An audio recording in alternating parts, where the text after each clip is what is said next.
नमस्कार, आप देख रहे हैं हर खबर और मैं हूं आपके साथ अमित शर्मा। चंडीगढ़ में सीएम मनोहर लाल ने प्री बजट को लेकर बैठक की है। इसमें स्वास्थ्य मंत्री अनिल विज समेत तमाम अधिकारी मौजूद रहे। एम्स के डायरेक्टर डॉक्टर रणदीप गुलेरिया भी बैठक में शामिल हुए।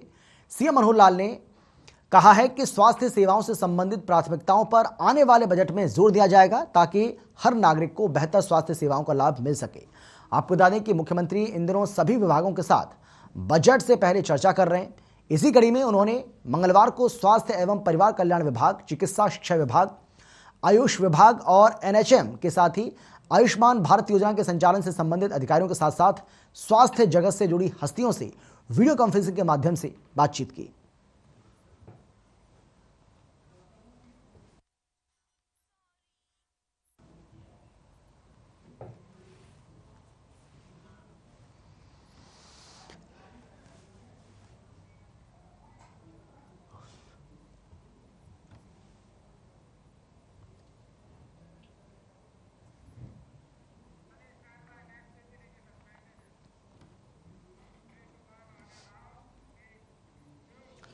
अंबाला शहर में बीजेपी विधायक असीम गोयल से खास बातचीत की है हमारे संवाददाता रवि चंदेल ने। इस दौरान असीम गोयल ने आगामी बजट को लेकर अपनी बात रखी है। असीम गोयल ने कहा है कि यह बजट आम जनता के हित का बजट होगा और क्या कुछ कहा है असीम गोयल ने, आप खुद सुनिए। 2 मार्च से हरियाणा विधानसभा का बजट सत्र शुरू होगा। इसको लेकर मुख्यमंत्री मनोहर लाल खट्टर अभी से ही सभी विभागों के साथ चर्चाएं कर रहे हैं। इस समय हमारे साथ मौजूद हैं अंबाला शहर से बीजेपी विधायक असीम गोयल। सर, ये बताएं किस तरीके से देखते हैं 2 मार्च से बजट सत्र शुरू हो रहा है, क्या कुछ जो है सरगर्मियां रहेंगी इस बार? देखिए, इस बार 2 बहुत बड़ी बातें हैं जो एक नवाचार भारतीय जनता पार्टी के नाते आदरणीय मुख्यमंत्री मनोहर लाल जी ने किया। मुझे लगता है कि अपने आप में एक अनूठा कदम है और बड़ा सराहनीय है कि प्रत्येक जनप्रतिनिधि, चाहे उसके अंदर विपक्ष के विधायक हैं, पक्ष के विधायक हैं और जो हम जिनको छोटी सरकार के नाते कहते हैं, ग्रामीण प्रतिनिधि, जिला परिषद के जो हमारे चेयरमैन्स हैं या मेयर्स हैं शहरों के नाते, उनके सुझाव और उनके अच्छे सुझावों को इसमें बजट के अंदर लाना ताकि जो एक एक पैसा जनता के काम आ सके और लोगों को ये लगे कि ये बजट बड़ा सर्वस्पर्शी, सर्वग्राही बजट है और हमारे से पूछ के हमारे हिसाब से बना हुआ बजट है और इसके अंदर जो पैसा है सही रास्ते पे लगे। अंत्योदय, अंत का उदय, यानी जो सबसे ज़रूरतमंद वर्ग है उसको इस बजट का जो है, इस बजट की रोशनी उस तक पहुँचे। और आदरणीय मुख्यमंत्री मनोहर लाल जी जो हैं वो अंत्योदय के हमारे भारतीय जनता पार्टी के पहले पूरे देश के हेड भी रहे हैं, इसलिए उनको पता है कि गरीब व्यक्ति तक पहुंचना कैसे ज़रूरी है और इस बजट में उसका ख्याल रखा जाएगा। दूसरा, आदरणीय स्पीकर साहब ने एक बहुत अनुकरणीय पहल, जो मुझे लगता है और भी राज्य हैं उसको फॉलो करेंगे। पहले कहते थे हरियाणा में सेशन बड़े अवधि छोटी होती है और समझ नहीं आता, जो विधायकों को चुन के भेजते हैं, विधायिका का कार्य वो करते हैं नहीं करते हैं, बिजनेस नहीं होता सेशन में क्योंकि हल्ला गुल्ला जो चलता रहता है। लेकिन इस बार बजट सत्र के अंदर कमेटीज़ को अपनी विस्तृत रिपोर्ट प्रस्तुत करने का मौका मिलेगा। बजट के बाद इस बार माननीय स्पीकर महोदय रिसेस का प्रावधान कर रहे हैं, स्टडी करके विधायक आएँ, सार्थक चर्चा उसके ऊपर हो और जो जनता ने, प्रदेश की जनता ने उनसे उम्मीद लगा के अपने अपने हलके के लिए उनको भेजा है, वो जाके पूरे प्रदेश के मुद्दे वहाँ डिस्कस कर सकें। एक सार्थक पहल, 2 तरह की सार्थक पहल जो है हो रही है। ये मुझे लगता है कि हरियाणा की भविष्य के लिए एक अच्छा कदम है। सर, जिस तरीके से मुख्यमंत्री मनोहर लाल खट्टर ने बयान दिया था कि सभी सांसदों और सभी विधायकों को पत्र लिखे जा चुके हैं ताकि उनसे सुझाव मांगे जाएं कि वो अपने हलके में किस तरीके से कौन सी योजनाओं को वो क्रियान्वित करना चाहते हैं, तो उसको लेकर आपकी तरफ से किस विषय को लेकर जो है वो पत्र लिखा गया? कि एक तो IMT का मुख्य विषय है, अंबाला शहर की IMT बने, उसका उस नाते अंबाला आगे बढ़े। मैंने अपना ये सबसे बड़ा सुझाव जो है यही लिख के दिया। सर, अगर बात करें, हाल ही में विकास शुल्क को बढ़ाया गया है, उसको लेकर अभी से ही आरोप प्रत्यारोप का सिलसिला लगातार जारी है। विपक्षी दलों का साफ तौर पर कहना है कि सरकार द्वारा आम आदमी की जेब पर जो है वो डाका डाला गया है। किस तरीके से देखते हैं रेवेन्यू जनरेट करने के लिए विकास शुल्क को बढ़ाना? देखिए, ऐसा है, सरकारें, हम बात करते हैं कि विकास के नाते शहरों के अंदर जिस प्रकार से हमें बजट की कमी होती है, अब छोटी सरकार कहते हैं। माननीय मुख्यमंत्री जी ने एक प्रावधान किया कि भाई आप जो है खुद अपनी सेल्फ असेसमेंट कीजिए। कॉरपोरेशन सेंटर से पैसा आ रहा है, स्टेट से पैसा आ रहा है, लग रहा है नहीं लग रहा, किस तरीके से एक सोशल ऑडिट हो, उस नाते वो अपनी इनकम भी बनाएं और अपने खर्चे भी स्वयं तय करें। पब्लिक उसके अंदर भागीदारी करे। लेकिन हाँ, जो एकदम बहुत ज़्यादा शुल्क बढ़ाने की बात है, उसके लिए सभी ने अपने अपने स्तर पर आदरणीय मुख्यमंत्री जी और मंत्री जी से निवेदन किया है और मुझे लगता है इसके पॉजिटिव रिजल्ट आएंगे, इसके ऊपर विचार होगा मुझे लगता है। सर, एक अंतिम सवाल, किस तरीके से देखते हैं कि गैर कानूनी धर्मांतरण विधेयक जो है वो इस बार विधानसभा में लाया जाएगा और अभी से ही आरोप प्रत्यारोप का सिलसिला इस विधेयक के ऊपर खास तौर पे जारी है। विपक्षी दलों का साफ तौर पे कहना है कि हरियाणा में इस तरह के किस्से जो है वो अमूमन देखे नहीं जाते, अभी तक ऐसा कोई मामला जो है वो सामने नहीं आया। किस तरीके से देखते हैं ये तमाम विधेयक जो है वो जनता का जो मुख्य मांगे हैं, मुद्दे हैं, उन मुद्दों से भटकाने के लिए प्रयास जो है सरकार द्वारा किए जा रहे हैं? देखिए, विपक्ष को समझ ही नहीं आ रहा वो क्या बात कर रहे हैं। अगर वो कहते हैं कि यहाँ पे इस तरह के मामले नहीं हैं तो फिर उनका विरोध क्यों है? अगर सरकार एक सेफ्टी के लिए, मैं जिस धर्म को मानता हूँ मुझे कोई मजबूर नहीं कर सकता कि मैं दूसरे धर्म को मानूं, और जो दूसरे धर्म को मानता मैं उसको मजबूर नहीं कर सकता कि वो मेरे धर्म को माने। हमारे लिए राम श्याम कहना मेरा धर्म है, दूसरे के लिए रहीम करीम कहना उसका धर्म है, तो मैं उसको ज़बरदस्ती नहीं कह सकता कि आप राम श्याम बोलो और वो मुझे ज़बरदस्ती नहीं कह सकता कि रहीम करीम बोलो। जब अगर हरियाणा में ऐसी बात है ही नहीं तो इस विधेयक का अगर ये आ भी जाएगा, जो कुछ इक्का दुक्का काम हो रहे हैं, अगर ये विधेयक आ भी जाएगा तो अगर एक विपक्ष को इसमें तकलीफ क्या है? देखिए, संविधान हमें एक तरह से मैं कहता हूँ स्वतंत्रता देता है। मेरी आज़ादी की अभिव्यक्ति है, मेरी विचारों की अभिव्यक्ति की स्वतंत्रता है मुझे, और मेरी धर्म में किसी नाते भी अपने धर्म को चुन सकता हूँ, किसी की भी स्तुति कर सकता हूँ, किसी की आराधना कर सकता हूँ। और जब ये विषय अगर हरियाणा में नहीं है तो विपक्ष के पेट में दर्द क्यों हो रहा है?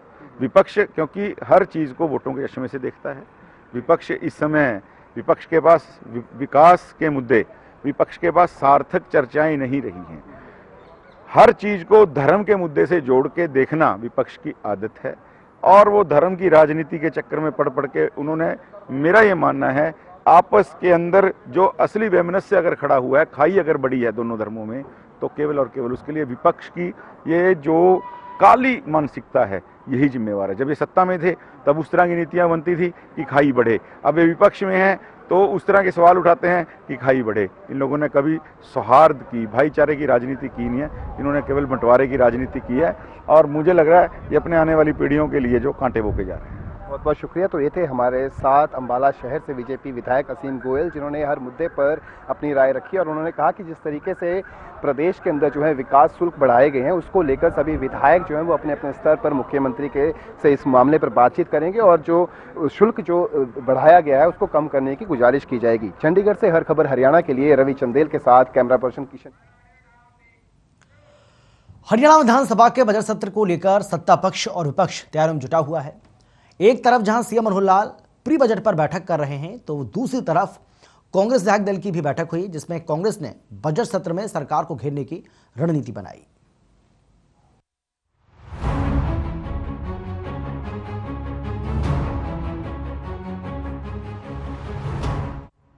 हरियाणा विधानसभा का बजट सत्र 2 मार्च से शुरू हो रहा है, जिसके लिए कांग्रेस ने अपनी तैयारी को अमली जामा पहनाना शुरू कर दिया है।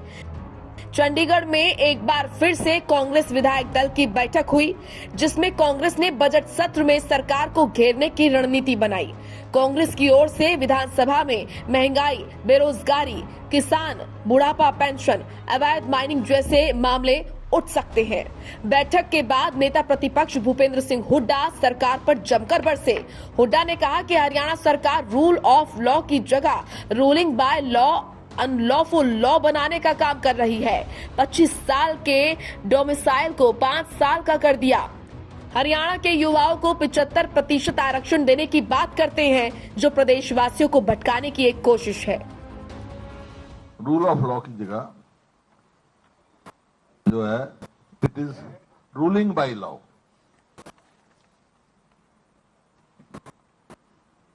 बाय इनेक्टिंग अनलॉफुल लॉ, अपने पॉलिटिकल एंड्स मिलने के लिए अनलॉफुल लॉ बनाने के लिए करते हैं। जैसे जो रिसेंट उसमें जो इन्होंने 15 साल का डोमिसाइल को 5 साल कर दिया सर्टिफिकेट रेजिडेंस के लिए, और जब ये किया द गार्ब ऑफ हम 75% देंगे उसके गार्ब में किया, तो मौजूदा सरकार की सारी नीतियां जो हैं वो बहकावे बहलावे, बरगलाने, बांटने की नीति रहे, इनकी भटकाने की नीति। वहीं उन्होंने कहा कि अर्बन डेवलपमेंट में विकास शुल्क चार्ज कलेक्टर रेट का 5% करने का सरकार का फैसला गलत है। भूपेंद्र सिंह हुड्डा ने कहा कि हमारे समय में चार्ज अलग अलग कैटेगरी के हिसाब से था। अर्बन डेवलपमेंट में जो डेवलपमेंट चार्जेस का एक किस्म से ऐसा झटका दिया गरीब आदमी को कि 5% कलेक्टर रेट का डेवलपमेंट जो चार्जेस लगेगा या ट्रांसफर चार्जेस लगेगा, इसका मतलब क्या हुआ? इसका मतलब यह है कि आम आदमी की पहुंच से बाहर हो गया। ये गरीब आदमी को तो कोई मतलब ही नहीं, जो कि कुल 100 हमारे समय में था 120 रुपए शायद, निकाल लेते ना, और वो भी फरीदाबाद गुड़गांव में, बाकी में तो 50 रुपए था, और इन्होंने सबका कलेक्टरेट का 5% कर दिया। उधर बजट से पहले हरियाणा सरकार सभी वर्गों के सुझाव ले रही है। आज हेल्थ विभाग के साथ चर्चा की, वहीं इससे पहले भी मुख्यमंत्री अलग अलग विभागों के साथ प्री बजट चर्चा कर चुके हैं। तो बजट सत्र शुरू होने से पहले सत्ता पक्ष और विपक्ष की ओर से लगातार चिंतन और मंथन का दौर चल रहा है। जहां सरकार हर वर्ग को ध्यान में रखकर बजट बनाने की बात कर रही है, तो वहीं विपक्ष सरकार को तमाम मुद्दों पर सदन में घेरने की रणनीति बना रहा है, जिससे बजट सत्र के हंगामेदार रहने के पूरे आसार नजर आ रहे हैं। ब्यूरो रिपोर्ट, हर खबर।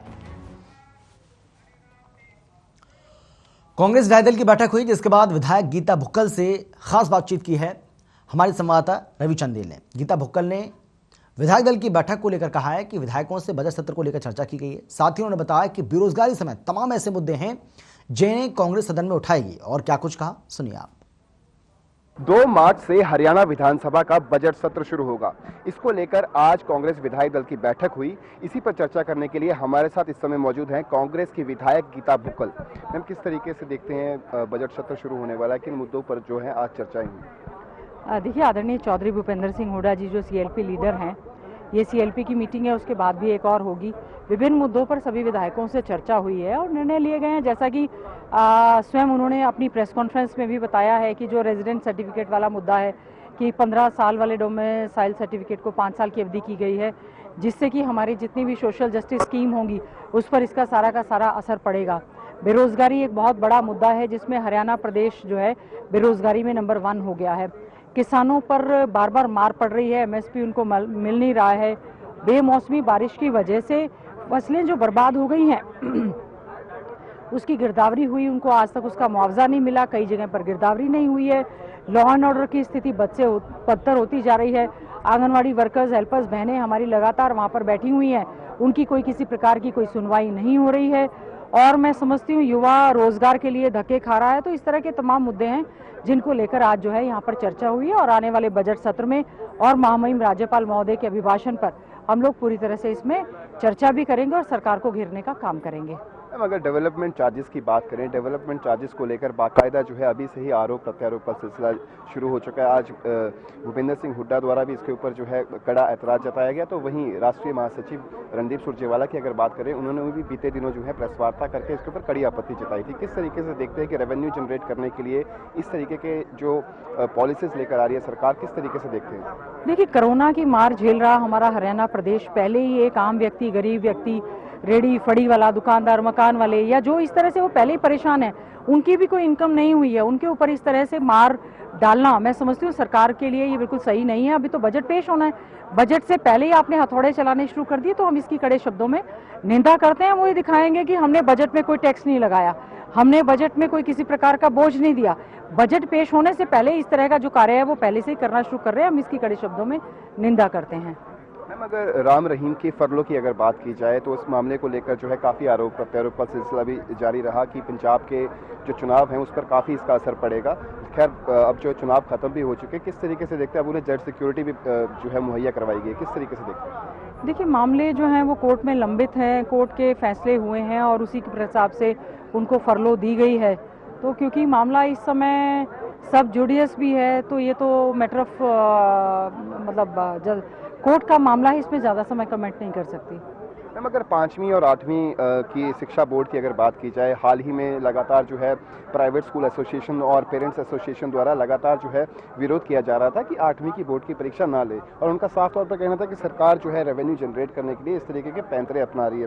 तो इसके दबाव पक्ष में फिलहाल बीते दिन ही मुख्यमंत्री मनोहर लाल खट्टर ने जो है इसको वापस लिया। किस तरीके से देखते हैं सरकार के फैसले? आए दिन कभी बनते हैं, कभी बदलते हैं। मुख्यमंत्री की बात हो या यहाँ के शिक्षा मंत्री की बात हो, जब भारतीय जनता पार्टी की सरकार बनी थी पिछले टेन्योर में, मुख्यमंत्री जी ने पहले दिन ही कहा था ये तो बड़ा काला कानून है, बोर्ड की परीक्षाएं होनी चाहिए। कांग्रेस ने बड़े गलत फैसले किए हैं, लगातार आप उनको पास कर रहे हैं। तो केब कमेटी की by chance I was the chairman at the national level, हमने अगले साल ही रिकमेंडेशन दे दी थी। हमारे समय में केवल 2 सत्रों में हमने लोगों को 8वीं तक लगातार राइट टू एजुकेशन एक्ट के तहत पास करने का काम किया था। लेकिन मैं समझती हूँ अब इन्होंने लगातार 7 साल हो गए, कोई भी परीक्षा नहीं ली गई है, जबकि राइट टू एजुकेशन एक्ट में अमेंडमेंट हो चुकी है कि 5वीं में भी बोर्ड होना चाहिए और 8वीं में भी बोर्ड होना चाहिए। पहले आप घोषणा कर रहे हैं कि भिवानी बोर्ड लेगा, कि SCERT लेगा, कि आप NCERT की बुक्स पढ़ें। उसके बाद जब, और दूसरी बात, जब CBSE से एफिलेटेड स्कूल है तो भिवानी बोर्ड उनका एग्जाम कैसे ले सकता है? कुछ मामले जो हैं वो कोर्ट में भी गए हैं।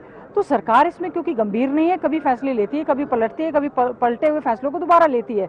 तो उनको चिंतन मंथन करना चाहिए और सही, बच्चों का जो कोरोना की वजह से काफ़ी नुकसान हुआ है, सरकार को इसको गंभीरता से लेना चाहिए। 134A का मामला हो, चाहे बोर्ड परीक्षाओं का मामला हो, चाहे प्राइवेट स्कूल एसोसिएशन सरकार के पूरी तरह से खिलाफ खड़ी है, तो सरकार को उनसे बातचीत करके हर समस्या का समाधान करना चाहिए। कम से कम हम शिक्षा के नाम पे राजनीति नहीं करना चाहते। सरकार को जो हमारे अच्छे फैसले हैं उनका भी स्वागत करना चाहिए। मैम, एक आखिरी सवाल कि सदन के अंदर कितने एडजॉर्नमेंट मोशन, कॉलिंग मोशन जो हैं वो प्रस्ताव जो है लाए जाएंगे? देखिए, अभी जैसा कि बताया गया है कि माननीय प्रदेश के हमारे पूर्व मुख्यमंत्री CLP लीडर ने बताया गया है, और अभी तो सत्र 2 तारीख से शुरू होगा। चाहे वो डाडम वाला मैटर है, माइनिंग घोटाला जो हुआ है, आंगनवाड़ी का मामला है, स्पेशल गिरदावरी करके किसानों को जो मुआवजा नहीं मिला है वो एक बहुत बड़ा इशू है, अनएम्प्लॉयमेंट बहुत बड़ा एक इशू है, deteriorating education system in Haryana बहुत बड़ा एक मुद्दा है, और बहुत सारे घोटाले घपले यहाँ पर हुए हैं, और बच्चों को शिक्षा के स्तर में जो कॉपी किताबें नहीं मिल पा रही हैं वो मुद्दा है, बेरोजगारी एक मुद्दा है, लॉ एंड ऑर्डर मुद्दा, इस तरह के तमाम मुद्दे हैं जो कि हम एडजर्नमेंट मोशन और कॉल अटेंशन के माध्यम से लेकर आ रहे हैं। बहुत बहुत शुक्रिया मैम। तो ये थी हमारे साथ कांग्रेस विधायक एवं पूर्व शिक्षा मंत्री गीता भुक्कल, जिन्होंने साफ लफ्जों में कहा कि आगामी विधानसभा का बजट सत्र जो है वो काफ़ी हंगामेदार रहने वाला है और सरकार को घेरने के लिए उनके पास बहुत मात्रा में जो है वो इश्यूज हैं। हालांकि सरकार द्वारा लगातार जिस तरीके के पहले जो फरमान लाए जा रहे हैं उसके बाद उन फरमानों को वापस लिया जा रहा है, इन तमाम मुद्दों पर भी सरकार को घेरने का विपक्ष जो है वो कोशिश करेगा। चंडीगढ़ से हर खबर हरियाणा के लिए रवि चंदेल के साथ कैमरा पर्सन किशोर। कांग्रेस के राज्यसभा सांसद दीपेंद्र हुड्डा से खास बातचीत की है हमारे संवाददाता रवि चंदेल ने। सांसद दीपेंद्र हुड्डा ने 5 राज्यों के चुनावों को लेकर अपनी बात रखी है। उन्होंने कहा कि जनता बीजेपी के घमंड को झटका देगी। साथ ही 5 में से 4 राज्यों में कांग्रेस की सरकार बनने का भी दीपेंद्र ने दावा किया। हमारे साथ मौजूद हैं दीपेंद्र सिंह हुड्डा। सर, 5 राज्यों में चुनाव थे, किस तरीके का समीकरण बनते हुए नजर आ रहे हैं? देखिए, 5 राज्यों में जो मैंने माहौल देखा, कई प्रदेशों के अंदर मुझे जाने का अवसर मिला, बदलाव का माहौल है। भारतीय जनता पार्टी की सरकार जो 8 साल पहले बड़े वायदों के साथ, बड़ी आशाओं के साथ सरकार बनी थी, लोग इस सरकार के घमंड को झटका देना चाहते हैं। 5 प्रदेशों में भाजपा खिलाफ मतदान करेंगे। 5 में से 4 प्रदेशों में विश्वास है कांग्रेस पार्टी अपने बहुमत से सरकार बनाएगी। पंजाब, उत्तराखंड, मणिपुर और गोवा, और उत्तर प्रदेश में भी कांग्रेस का बेहतरीन प्रदर्शन रहेगा। उत्तर प्रदेश में बदलाव निश्चित है, और जो नई सरकार उत्तर प्रदेश में बनेगी उसमें निर्णायक भूमिका कांग्रेस पार्टी की रहेगी। सर, जिस तरीके से यूपी और पंजाब के इलेक्शन की अगर खास तौर पर बात करें, आप भी काफ़ी एक्टिवली वहाँ पे प्रचार प्रसार कर रहे थे, क्या कुछ पंजाब की अगर बात करें खास तौर पर, पंजाब में क्या कुछ समीकरण बनते नजर आ रहे हैं? पंजाब में कांग्रेस पार्टी की सरकार रिपीट होगी। हमें पूरा विश्वास है कि चरणजीत सिंह जी चन्नी के नेतृत्व में कांग्रेस पार्टी की सरकार बनेगी पंजाब में। सर, जिस तरीके से चरणजीत सिंह चन्नी की अगर बात करें, उन्हें 2 विधानसभा में उतारा गया, चमकौर साहिब और भदौड़ के अंदर उतारा गया, किस तरीके से देखते हैं इस निर्णय को? बिकॉज भदौड़ में पहले कभी जो है कांग्रेस का इतना पलड़ा भारी नहीं रहा, एक बार उन्हें जो है एक बार फिर से भदौड़ से में झोंका गया, एक तरह से कहा जा सकता है। किस तरीके से देखते हैं इसको? हम पार्टी का बेहतरीन निर्णय के रूप में देखते हैं जी। इसको हम 2-2 सीटों से चन्नी जी जीतेंगे इस रूप में देखते हैं जी। इसको हम पूरी जो हमारी मालवा का पूरा इलाका है उसमें इस फैसले का बड़ा प्रभाव पड़ा, हम इस रूप में देखते हैं। सर, अगर बात करें पंजाब अध्यक्ष नवजोत सिंह सिद्धू की, तो तरह तरह के बयानबाजी जो है उनके द्वारा जो है वो आम मीडिया में देखी जा सकती है। तरह तरह के बयानबाजी, चाहे वो चरणजीत चन्नी को लेकर हो या फिर पूर्व मुख्यमंत्री अमरिंदर सिंह को लेकर हो, किस तरीके से उनकी रूपरेखा तय होगी, आखिरकार कब जाकर उन पर एक तरह के लगाम जो है, ताकि वो संगठन के रूप में जो रूपरेखा के तहत जो है वो बयानबाजी दें, साथ ही साथ संगठन की रूपरेखा को बढ़ाने का भी कार्य करें। देखिए, कोई ऐसा कोई पर्टिकुलर बयान हो जिसके बारे में आप मेरे की स्टेटमेंट लेना चाहें तो मैं आप पूछ सकते हैं।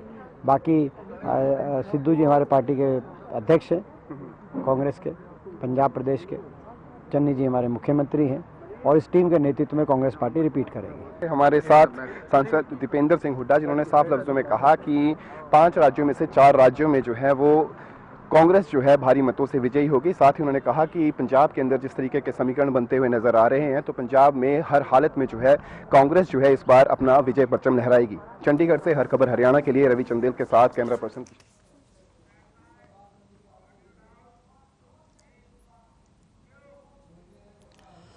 आगे बढ़ते हैं और चंडीगढ़ में सोमवार रात से बिजली गुल है, क्योंकि चंडीगढ़ के बिजली विभाग के कर्मचारी हड़ताल पर चले गए, जिससे चंडीगढ़ अंधेरे में डूब गया है।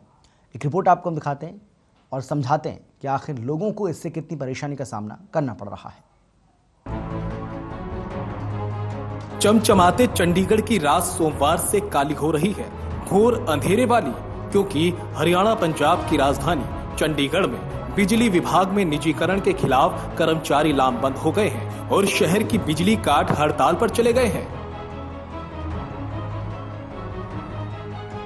परेशानी का सबब सिर्फ यही नहीं है, शहर की ट्रैफिक लाइटें भी बंद पड़ी है, सड़कों पर अंधेरा पसरा हुआ है।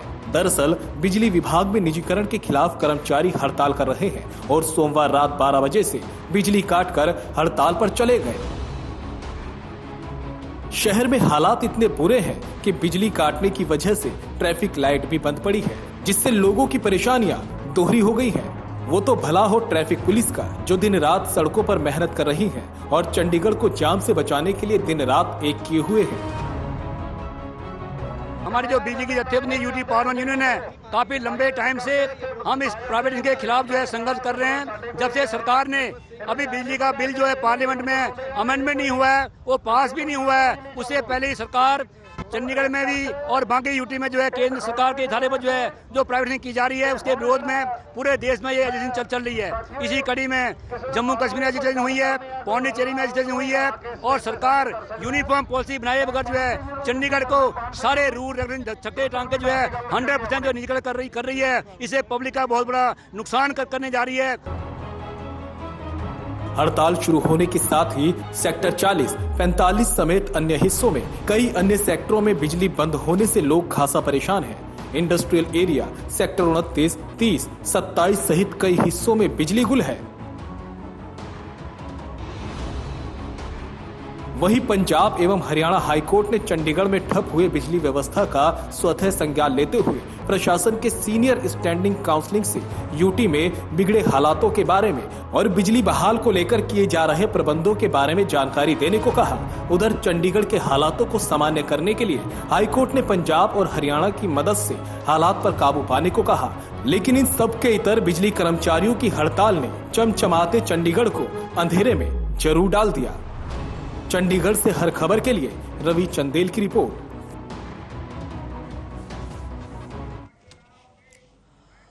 और फिलहाल इस बुलेटिन में इतना ही। एक छोटे से ब्रेक के बाद फौरन लौट रहे हैं, आप देखते रहिए हर खबर।